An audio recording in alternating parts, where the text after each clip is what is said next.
las guerras en Medio Oriente son guerras petroleras y se disfraza con argumentos ideológicos. El derrocar, por ejemplo, a Saddam Hussein, que fue durante 2 décadas aliado de los norteamericanos. Aquí se disfraza un gran negocio y corruptelas allá arriba se disfraza con guerra, porque el pretexto es el terrorismo, eso es lo que estabas, ¿no?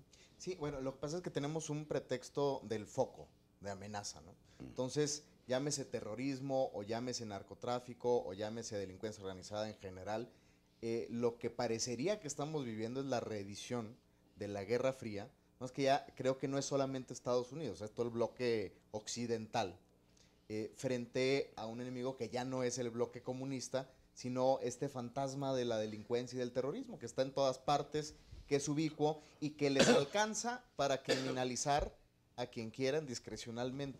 Este es el gran riesgo, o sea, llegar a este punto en el que la protesta social pacífica es criminalizada, la defensa de los derechos humanos es criminalizada, el periodismo, las mujeres son criminalizadas, etcétera, ¿no? Todos estos grupos que están... Y todo lo revuelven.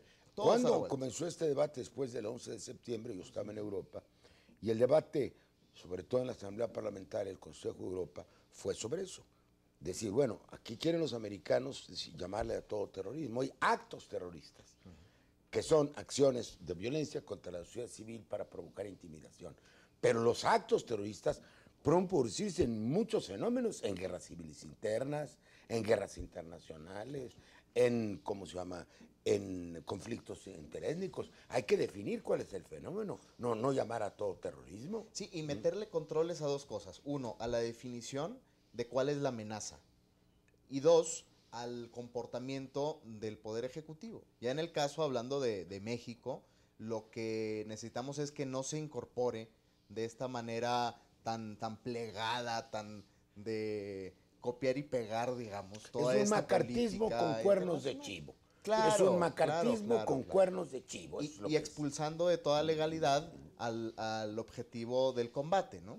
Que es la manera en que se opera este derecho del enemigo. También de la securitización del Estado, ¿no? En donde el Estado de bienestar, el Estado social, el Estado de derechos, se pone al margen, se acota frente a una gran demanda de seguridad, ¿no? Entonces, todo, o sea, el gasto se securitiza de manera que, bueno, pues aquí lo vemos, tenemos incrementos a seguridad del 50% e incrementos marginales, por ejemplo, a educación, a salud, 1.56% Cuando anual, antes, hace 40, ¿no? 50 años, la gloria era la otra, es decir, no subió el presupuesto a las Fuerzas Armadas, en cambio la educación subió Desde 5%. esa perspectiva, esa era la comparación y ahora es al revés.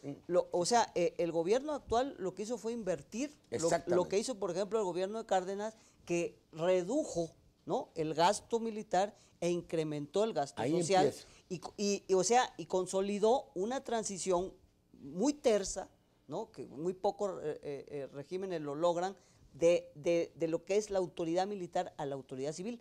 Aquí estamos al revés. Aquí se están debilitando a las autoridades civiles y fortaleciendo a las versiones militarizadas y securitizadas. Y algo que se olvida, el general Cárdenas había sido secretario de guerra y él cambió el nombre por secretario de la defensa. De modo que, curiosamente, el ejército ya no fuera para la guerra. Ahora, aquí ese estamos es el al gran revés, volteón, ¿no?, que está dando. Estamos al revés. Mira, yo creo que por eso, para enfrentar toda esta confusión, que desde mi punto de vista está bastante interesada en contra del pueblo mexicano, de nuestra dignidad, nuestra libertad, nuestra soberanía. Hablando de seguridad nacional, hay que establecer una correcta agenda nacional de riesgos. Muy importante. Pero que esté transversalizada por el respeto, la protección, la defensa, la garantía de los derechos humanos. Y no estar hablando de un proyecto nacional, ¿no? Agenda Nacional de Riesgos. Una agenda nacional de riesgos. ¿Cuáles serían? Pues bueno, entraría todo este tema, ¿verdad?, de la salud, entraría también todo este tema de los recursos naturales.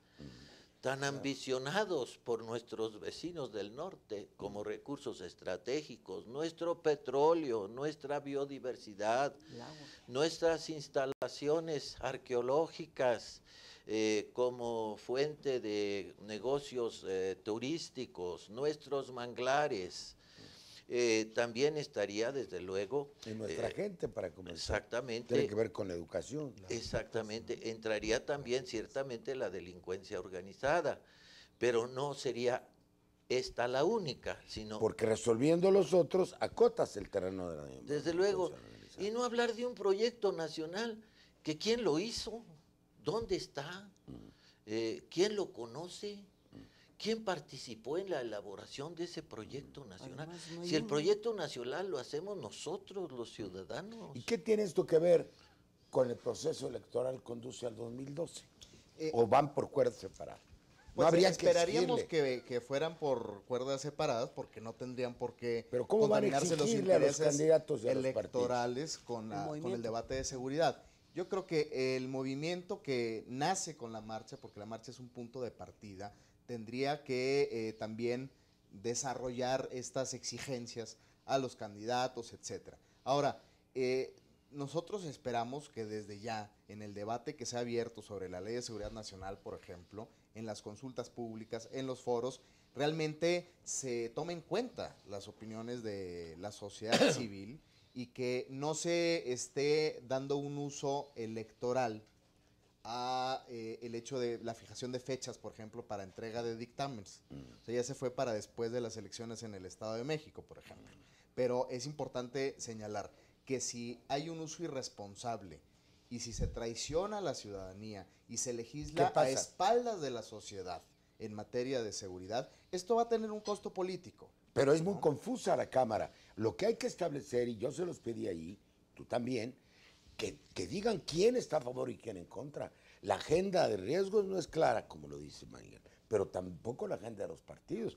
Ahí hay un juego, como el de la pelotita, donde quedó la pelota, que la gente no ve claro qué es lo que pensamos. Y cuando nosotros, que tenemos una posición semejante, hablamos, nos apoyan muy relativamente. Pero ahí está la primera condición. O sea, se van a plegar, tienen que, porque es una exigencia de la población, a la política de seguridad, ¿no? Me refiero a los partidos que están en la discusión de esta ley. Ojalá y sea clara la posición de los partidos, porque si no seguimos en una gran confusión. Sí, yo nada más quiero decir que nosotros sí tenemos una posición clara con respecto a la izquierda, sí. O sea, derechos humanos de entrada, visión amplia de seguridad nacional en donde estén los derechos y el patrimonio, no facultades extraconstitucionales a las Fuerzas Armadas, equilibrio de poderes en el tema de la salud y en la educación y en el tejido social. Y en el tejido social, por supuesto. Bueno, ojalá y el gran debate nacional que viene, y no estoy pensando en términos electoreros, sino en términos del futuro del país, todas estas demandas se concentren, se articulen y se mida a los candidatos y a los partidos por su reacción y por su posición respecto a sus grandes temas nacionales. Qué bueno que la sociedad civil está contribuyendo a elaborar la agenda del futuro. Muchas gracias por haber estado en el programa. Gracias a ti. Muchas gracias. Sí.